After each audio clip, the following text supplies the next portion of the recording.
Хей, сәлем достар, қалайсыздар? Сіздермен бірге мен Аялыңыз. Достар, бүгінгі видеода біз қалай ақша табудың 10 жолын айтатын боламын. Ендеше сіздер тамашалаңыздар, мен бастаймын.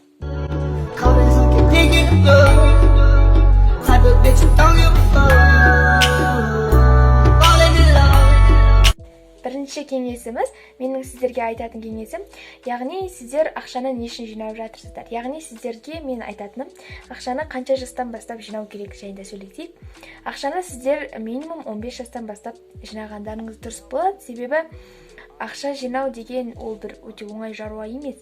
Оған сіздердің жастарыңыз жету керек.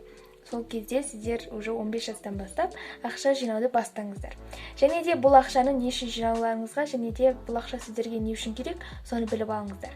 Өздеріңіздің алдарыңызға мақсат қойыңыздар. Былайша айтқанда, мен бұл ақшаны ноутбук алу үшін жинаймын, немесе телефон алу үшін, немесе өзіңізге керекті басқа да нәрселерді алу үшін жинап жатырмын деген сияқты өздеріңізге сұрақ қоя біліңіздер. Ал енді ақшаны қалай жинау керектігі жайына көшейік.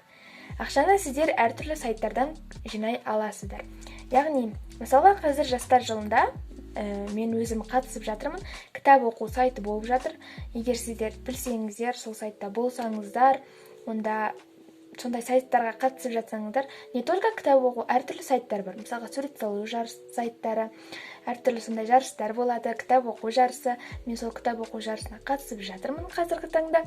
Сурет салу жарысы болады, әртүрлі өлең оқу жарысы. Осындай сайттарға қатысу арқылы ақша ұтып алсаңыздар болады. Бұл сіздерге менің айтатын өте бір керемет способым болады, себебі осындай сайттар арқылы сіз өзіңіздің еңбегіңізбен, жалпы айтқанда, өзіңіз жаңағы қатысып жатқан жарысқа дайындалу арқылы осы өзіңіздің маңдай теріңізбен ақшаны ұтып аласыз, былайша айтқанда. Үйде отырған кезде көп қыздар үйде отырамыз. Үйде құрып отырмай өздеріңіздің қолыңыздан келетін нәрселерді де жасасаңыздар болады. Мысалға, беттерден әртүрлі нәрселер тоқып біліңіздер. Барлығыңыз аксессуарлар жасаңыздар. Ол әртүрлі сақиналар болуы мүмкін, ол әртүрлі жүзіктер болуы мүмкін, ол әртүрлі сырғалар болуы мүмкін, немесе әртүрлі джокерлер жасасаңыздар болады. Міне осылай өздеріңіздің кәсіптеріңізді алып кете аласыздар. Егер ол сіздердің қолдарыңыздан келіп тұрса, не только биттер, әртүрлі, мысалға, аксессуарлар жасауларыңызға болады, суреттер салып сатыңыздар, немесе әртүрлі нәрселер тоқыңыздар. Міне осылай өздеріңіздің кәсіптеріңізді жүргізсеңіздер болады. Жоқ, мен ондай нәрселерді жасай алмаймын десеңіз, онда онлайн жұмысқа көшіңіз. Мысалға, қазіргі таңда менің сіздерге айтатын ең керемет способым ол SMM мамандары. Бұл қазіргі таңдағы өте танымал мамандықтар, және де ақшасы да өте керемет деп айта алатын едім. SMM дегеніміз не десеңіздер, ол мысалға біз Instagram желісін алайықшы, бар болған Instagram желісін. Instagram желісінде әртүрлі адамдар өздерінің киімдерін сатады, әртүрлі магазин, маркетингтер бар, мысалға, әртүрлі SMM мамандары жүргізеді. Мысалға, біз Instagram желісіне кірген кезде бір магазинді көріп қаламыз. Ол жерден киім алғымыз келіп кетеді. Ол жерде прям SMM мамандарының жұмысы міне сол. Оны жаңағы кәсіп бастаған адам бастамайды. Магазиннің иесі Инстаграмға әртүрлі керемет етіп фотолар салып қояды. Біз соны көрген кезде өте қатты қызығып және алғымыз келіп кетеді. Киімдерді салу мүмкін, тамақтарды салу мүмкін. Мысалға, әртүрлі жарнамалар жасап қояды. Осынша теңге киімді алғым келіп тұрады. Өте керемет етіп жасайды енді.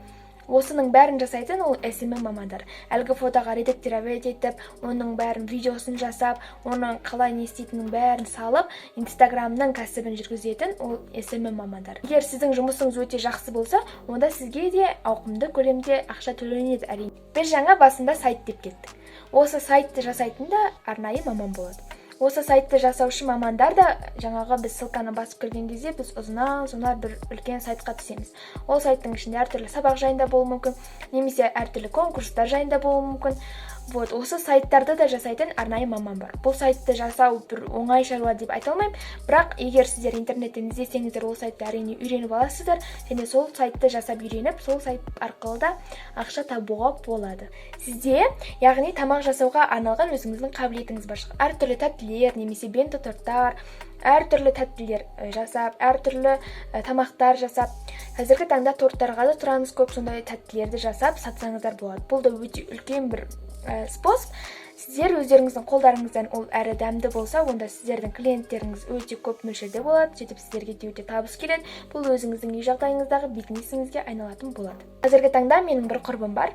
Менің құрбым, яғни өте керемет видеоларды өте керемет етіп редактировать етеді, яғни өте керемет етіп монтаждайды, және соны сатып қазіргі таңда ақша тауып жүр. Сіздер де солай, егер де видеоны керемет етіп монтаждасаңыздар, неге соның бәрін сатпасқа?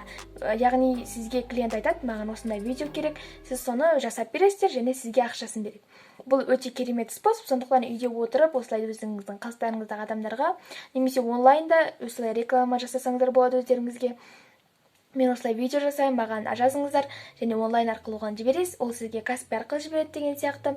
Солай видео монтаждап та ақша табуға болады. Келесі мамандық, ол барлығыңыз білетін шығарсыздар, куратор. Куратор деген, яғни мысалға бізде көптеген студенттер болады, көптеген адамдар бір нәрсені білмей, түсінбей жатады да. Сол нәрсенің барлығын енді бір адам байланбай студентке үйретіп үлгермейді ғой. Мысалға бір программаны болсын, бір сабақты болсын, соның бәрін үйретіп түсіндіріп беретін ол кураторлар.